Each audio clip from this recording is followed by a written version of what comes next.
It's a strange dynamic that comes with hypocrisy and self-righteousness. It's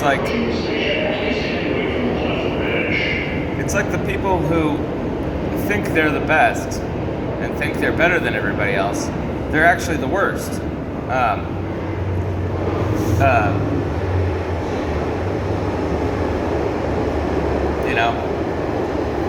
I thought of a phrase to go something like this. However much better you think you are than somebody else, that's how much worse you are than them. So this covers classism, racism, sexism. If people really want to get to the root of these problems, if they are really concerned about them, they'll realize why a person comes to a certain knowledge they have. So it can go, or a certain belief. It's not necessarily knowledge, but maybe in their perspective it is. Maybe it's what they know, and maybe it's only a certain slice of reality. But that's what they know. And at that point, it's like, can you blame them for believing the way they do? I mean, yes and no. There is an element of choice, but there's also a heavy element of how you're raised and the environment that you're raised in and who you're around. So there's people who think that they're inherently better than people because of their race, and then there's like this reactionary thing to that, where people are thinking they're better than people because they claim to be an anti-racist. And if you're not an anti-racist, then you're a racist. And so see how they're both doing the same thing. It's like this hypocrisy. The actual racist, he's not better than a white person or a black person, whatever color the racist may be. Just like the anti-racist isn't better than the person that they're calling a racist, So it's a similar dynamic, the dynamic of hypocrisy. And Jesus talks about this quite a bit. And then there's the class element too, that's really, it plays a big part in the whole world, how people behave and treat others, and also live their own lives, and how they even experience life and the life that God gave them, and the God that life allowed them to come to know.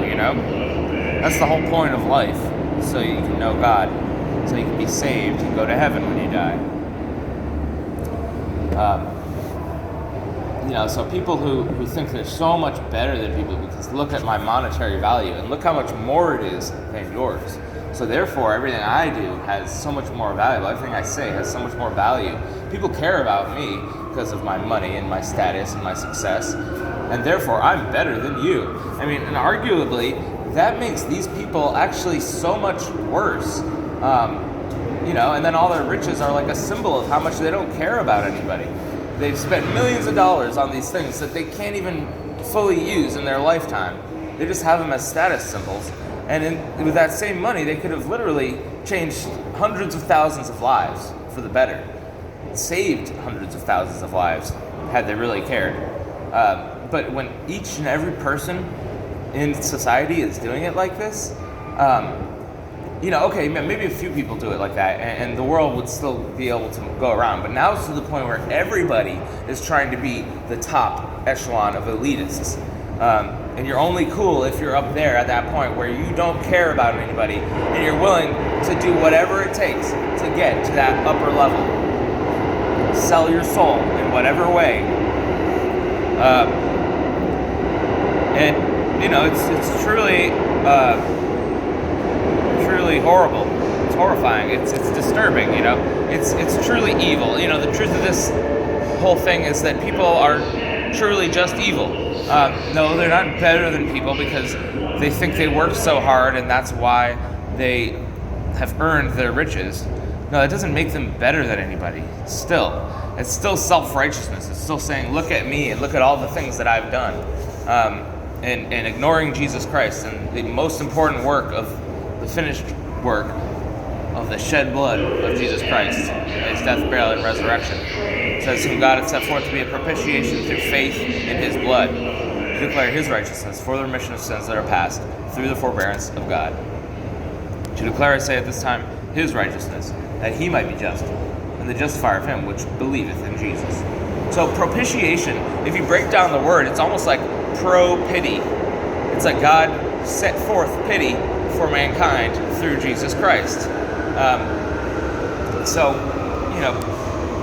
much self-righteousness is really a problem, people thinking they're so great, and then they think they're better than other people.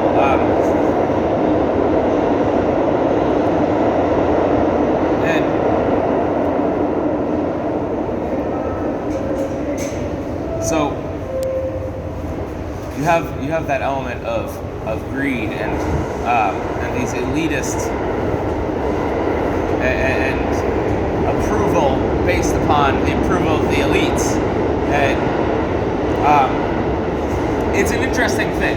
So the people who have money, they'll make fun of you for being broke. They'll make songs saying, making fun of broke people, But the funny thing is, we live in a society where it's human beings who are the determinant factors of who is a success or not. So whether or not you are popular makes a huge difference on how much financial success you have in this life. So it's a funny thing. They'll purposely exclude the people that they don't approve of, the people who are aware of spiritual truth, of God's truth, of the true reality of our world that we live in. They'll purposely not support those people, and then they'll make fun of those people for being broke. You see, this is their game they play. It's quite wicked. It's quite evil, and I believe that these people are on their way to hell, I believe my own family is on their way to hell, quite honestly. And as time has gone on, I've seen this more and more, the things that they've done and the way that, they just haven't been quite there. And I really feel sorry for them, I love them. I always have. They've been the closest people in my life for my entire life.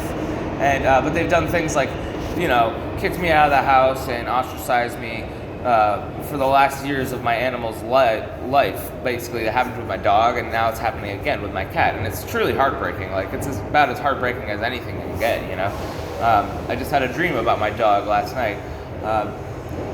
And running in the apple orchard, and I saw a whole field of deer, and I was afraid of being stampeded by the deer, and I was trying to run back to the house with my dog Molly, but she fell, and then I picked her up and she was dead, but then all of a sudden turned into a woman. It was a bizarre dream, you know what I mean?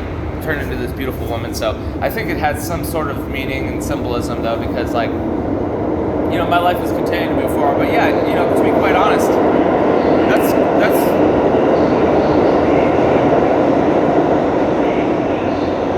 to be quite honest, to kick somebody out and ostracize them, and then and to not support them all during the last years of their favorite animal's life, that's cruel and unusual. I'm gonna say it. I mean, my own family did this to me. So if your own family is gonna do it, what do you think about the rest of the world? The rest of the world goes like this. It's either become a sociopath or be the target of the sociopaths. It's that simple. It's easier to just not have a heart at all. All right, God bless, guys. Have a beautiful day.